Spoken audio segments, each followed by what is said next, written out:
Hey guys, welcome to my channel where I was originally meant to share travel vlogs, but since we have a pandemic, it's kind of morphed into an informational channel on life in Germany. I'm Taylor, I'm a US American, but I've been living and working the last few years in Germany, in northern Germany. So I'm going to be honest, this video is a little bit awkward for me to film, and that's because it's on motherhood and raising children in Germany, but I don't have any children. One of the reasons I actually wanted to do this was because it played a major role in the reason why I decided to move back to Germany after my graduate degree. I mean, my boyfriend's also German, but we were kind of deciding between Germany and the US, and I do eventually one day want to have a family. So when we were making the decision about where we wanted to relocate, this topic played an essential piece to that. So while I was researching for this video, I talked to quite a few friends and family of mine in Germany and in the United States so I could get a good comparison. I've obviously done a ton of research by myself, just online, so that's what I'm basing this video off of. Who knows, maybe in like 3 to 5 to 7 years, I'll be doing another video about my own personal experiences. In this video, I'll be covering a few different topics. I'll be starting with the differences in pregnancy for women in the US and in Germany. Then I'll also be looking at the differences for actual childbirth. I'll also talk a little bit about the costs because that was one of the major factors that I looked at. Then I will discuss parental leave, not just maternity leave, but also paternity leave here in Germany and the impact that has on mothers, babies, and families in general. And then finally, I want to talk about the support provided for families with younger children. So that includes the topic of Kindergeld, so it's like a child allowance that you get, and also the kindergarten system that they have here. Before we really start, I just wanted to remind you that if you like my videos, to go ahead and subscribe to my channel.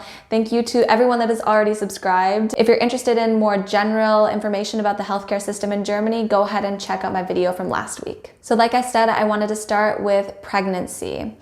And I'm going to be mostly speaking from the perspective of someone having public health insurance instead of private health insurance.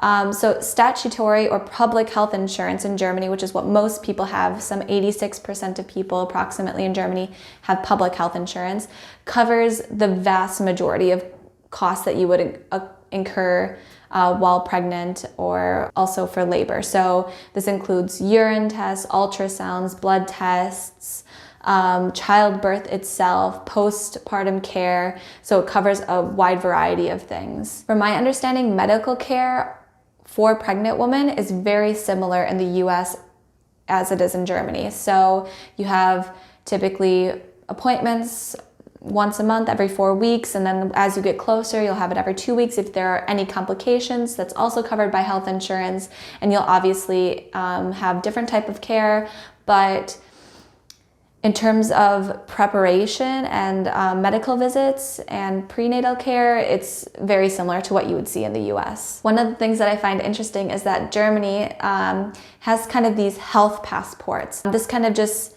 allows for more transparency between healthcare providers and the patient. So they have a pregnancy passport, and they put a bunch of important information there, and you need to bring it with you every time you go in for a checkup, and also when you go into labor, you bring it with you. Just as in the US, towards the end of pregnancy, mothers in Germany, especially first-time mothers, will decide to go and take classes. So classes that will prepare you for labor or classes about taking care of newborns. And that is also typically covered by the Krankenkasse or the health insurance provider that you have. There's one other thing that I want to talk to you about. This is something that varies very greatly from the United States, and that's the concept of Mutterschutz.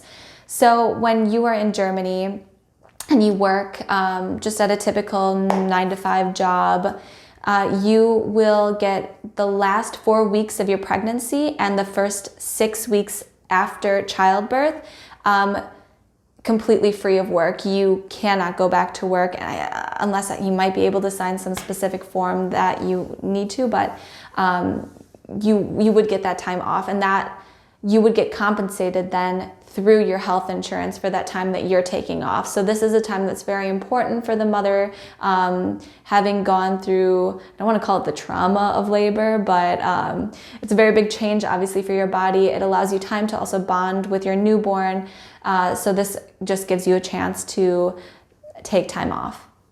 If you are working with any, for example, dangerous substances, or you're in a very physically intense position, so say you work for the police, for example, you would then get a longer Mutterschutz, a longer time off that you wouldn't be working before labor. So that brings me nicely to the next topic, and that's childbirth itself. So in the United States, most people, women, choose to have an OBGYN that will be responsible for doing their checkups and then also for actual labor, that they would deliver the baby. And in Germany, they have something called Hebamme.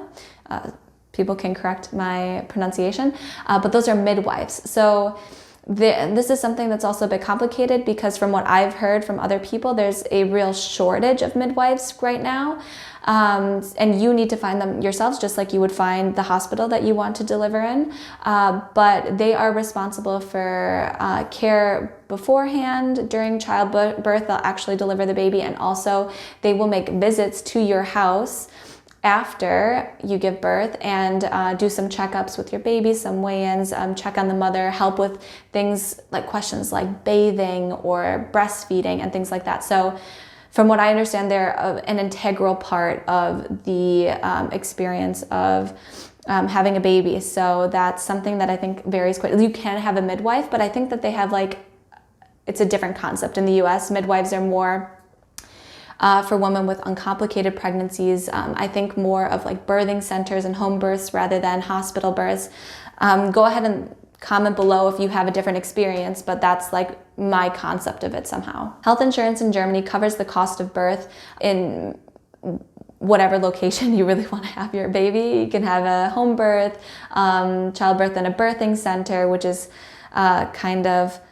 it's for low risk pregnancies. You also have them in the US, where they don't have emergency services. You would then have to be brought to a hospital in the case of an emergency, and you typically don't have as many medical interventions, so no cesarean sections, typically no epidurals or anything like that.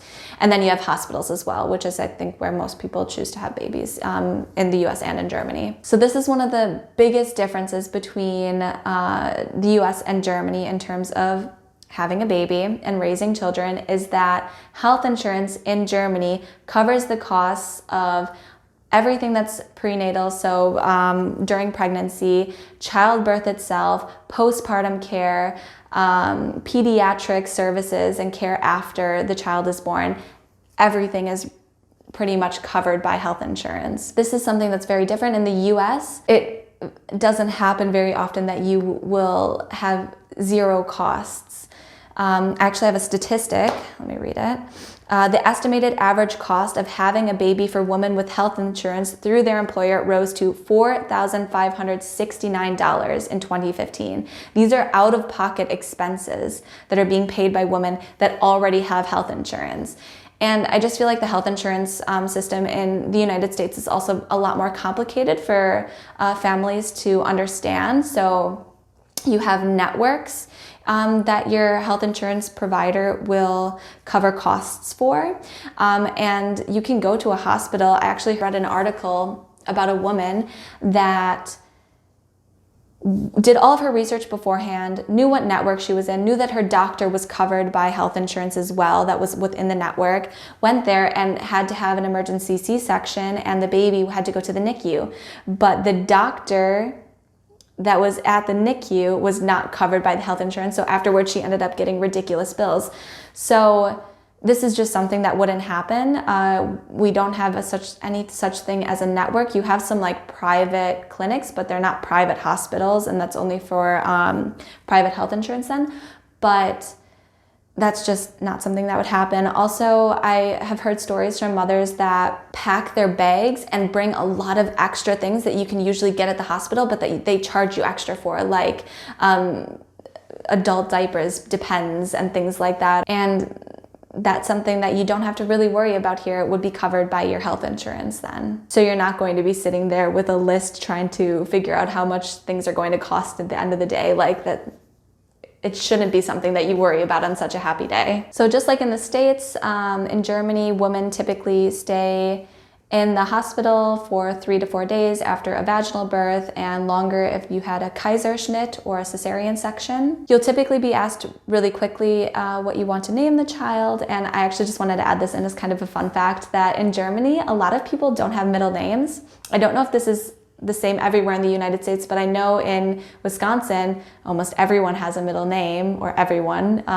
And I know my boyfriend doesn't have a middle name. And if you want to name your child kind of a gender ambiguous or a non-gender specific name, you have to give your child a middle name, which I think is something that's quite traditional, I guess, and unnecessary, but it's something interesting anyways. One more thing that I wanted to mention that isn't necessarily to do with birth, but I think is really interesting and important to know about Germany is that here nudity isn't as big of an issue, and the female body I don't think is as sexualized, and this just means that when you are breastfeeding, which many women in Germany choose to do, you can breastfeed in public and you won't really be shamed.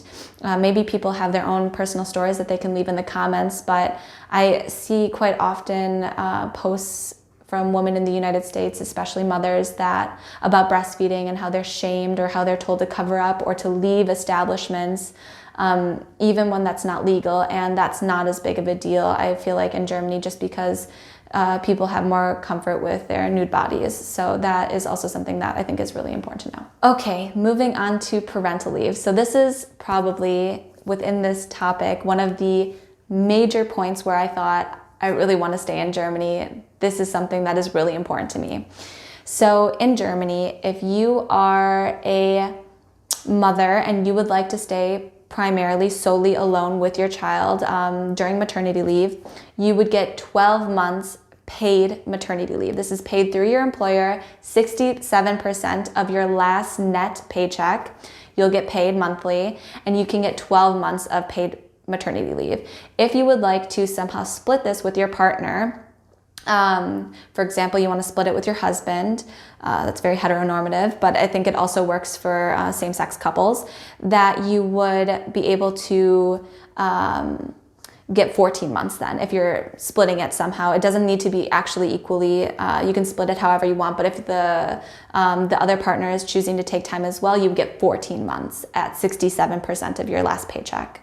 So that's something that is completely different to the United States. As it stands right now in the US, there's only one federal regulation that's been written into law, and that's if you're working for a company and there's a bunch of, if they meet these points, 50 employees, etc., the person's been working there for a minimum of however many months, then you get 12 weeks of unpaid leave. Unpaid leave.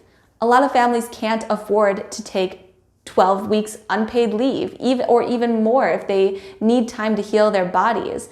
And some states have made their own laws and written their own laws, but a lot of states haven't, and it's pretty much put on the company to decide on how they're going to treat their employees. And of course, not every company, but many companies are looking primarily for profit margins, and they want their employees to be as productive as possible, which is understandable, which is why it's so important that the government steps in and says, no, women, fathers, families deserve to have time to spend with their children. I'm not going to go into all the details about infant mortality, maternal mortality, postpartum depression, gender equality, all of these things, and why and how they are directly influenced by parental leave. I will leave some articles below in the description that you can read if you're interested, but it's something that is so important, and I think that Germany just does 100 times better of a job at supporting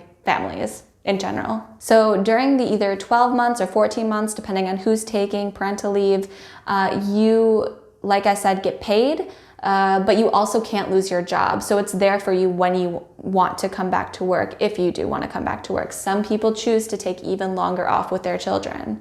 But this is just really great to know that when you do want to go back, when you want to start your career again, you can pick up from the point you left off. You don't have to start from square one again. So with that being said, the US needs to do better.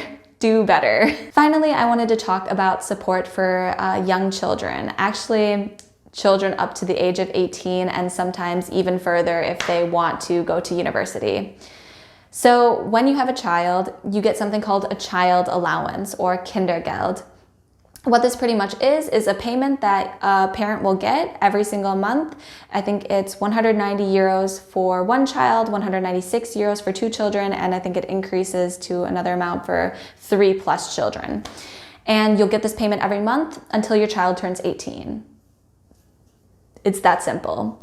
This helps pay for some of the costs that you incur when you have children, and it actually kind of supports families so that they want to have children. Germany has a aging population, which is not great for a lot of different reasons, economic reasons, but they're trying to promote people to have families or even have larger families. So by providing financial support, that makes it a lot easier. This really isn't comparable to anything you have in the US. I know in the US you have, for example, tax deductions when you have dependents, but so does Germany. So it's apples and oranges. Finally, I just wanted to also discuss daycare. So between the ages of 0 and 3, you have daycare for children. That's called Krippe. And this you usually have to cover the cost privately, or it's only partially covered.